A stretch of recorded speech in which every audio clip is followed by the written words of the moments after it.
But what Will's saying, you can put them in sports mode, where you put the strap around the back of the ankle so it doesn't fall off. That's I kind of like the analogy I got it. I'm on the same page. That's the shittest analogy I've ever heard in my life. Strap up, strap down, Crocs. What are you talking about? I was like, what Crocs?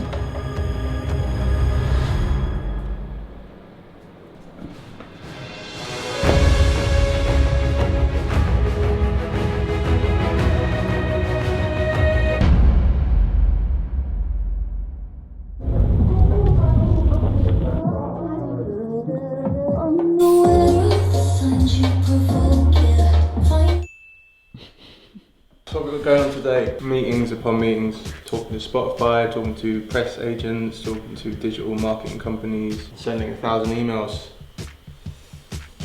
to get one response. It's funny, people always ask me, what do I prefer? Do I prefer the business side, or do I prefer the being on stage, jumping around, screaming in a microphone? And I've got to tell you, they both have their kicks. Well, I'll put a clip of you writing an email next to a clip of you jumping on stage. That's a good one.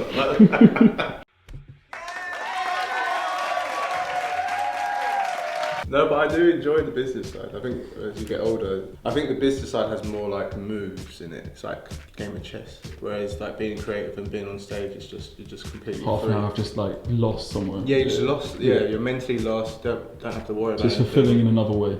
Yeah, that's what it is. Hello. Oh, hello, Mark. How are you? Are you alright for 12? I tell you what, might as well do it now if that works for you. I'll stick you on loudspeaker. I'm with. No, all good, mate. What dogs have you got? Oh, beautiful, lovely.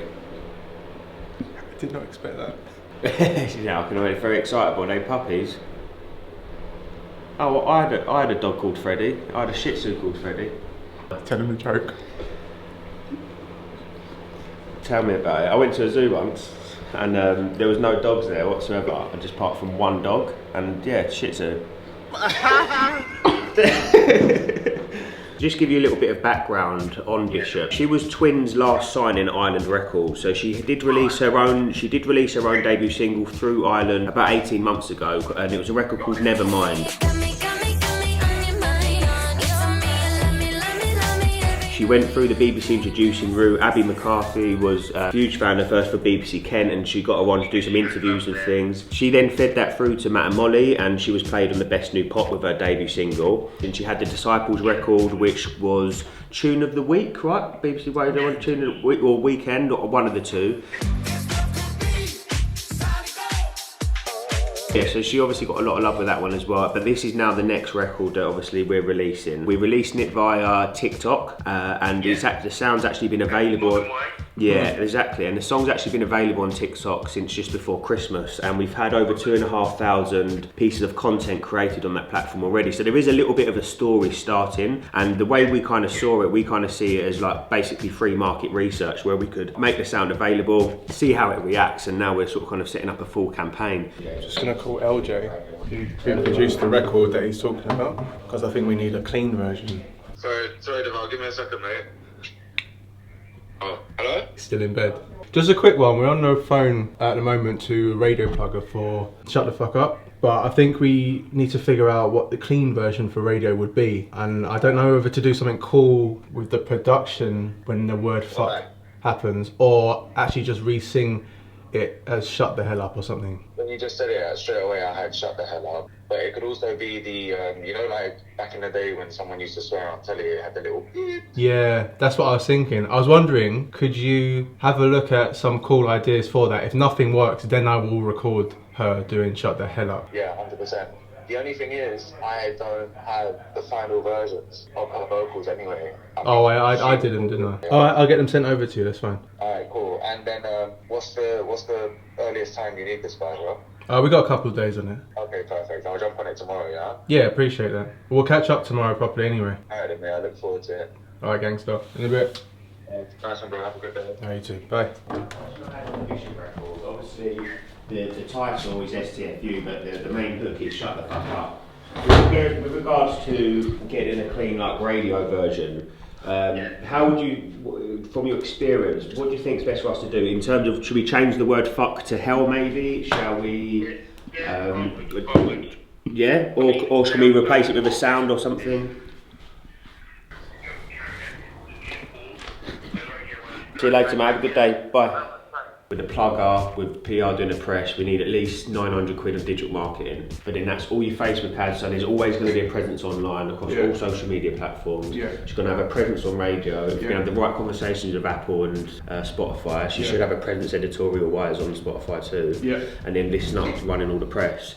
At least everything's covered. Like I said the other day, as long as we can say hand on our heart that we've left no stone unturned, we've done everything we can, regardless of what happens. It's like we've said, we can do everything, and we believe in the record, so it should work. If things don't go to plan, we'll look back at spending 3-4 grand on a record. It's a penny in the ocean. Do you know what I mean? To what could potentially happen for her. And the doors that lead up. Because also I'm thinking with these, we've got a couple of big features that are in the pipeline that haven't been confirmed as yet. So what I'm also thinking, by us investing now, if it looks like there's a buzz, trust me, these big artists will turn around and be like, no, fuck it, we'll let Bishop jump on the record. Where there's probably part of them at the moment. Maybe I'm overthinking it like I always do, but maybe there's part of them. Okay, cool. Well, she's only been on the Disciples record. The Disciples record didn't connect how it should have connected. We'll go and stick Ray on it because that's a dead cert. We know that works. Where if it looks like there's a buzz for Bishop and it's a new emerging artist coming through, then it's more likely for us to get those features over the line. So I think we just got to have to do it, man. I liked his energy as well. I like the fact he's more on the pop side of things and he's not just dance. I like the fact he was honest about the Crush record and saying, no, you can probably get a cooler plugger for that. Chef Deval strikes again.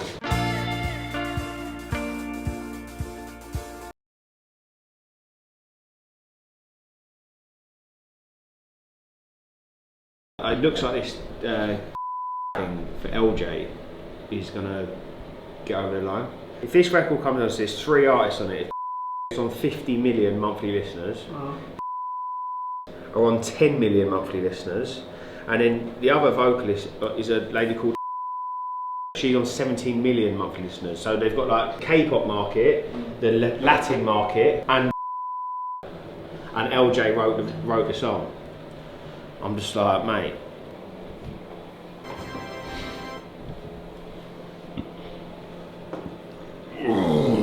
Is this part of the same section, or is this just you flexing? I don't know. I didn't even know that you were filming it, to be fair. Do you know what I mean? Dad starts flexing in front of the camera. It's a good moment for LJ. It's funny because we've always known that LJ is an absolute beast on the buttons, as it were. It's just taken a few years for the rest of the world to kind of take notice, but it's written in the stars for LJ because he's that fucking good and he works harder than anyone I've ever known, apart from me. He works harder than Deval. Sips tea.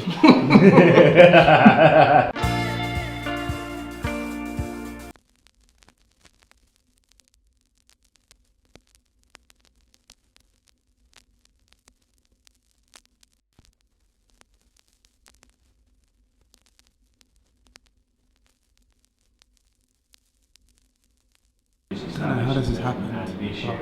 I've been demoted to carrying teas and coffees for everyone. No one get in the kitchen. It's my fucking company.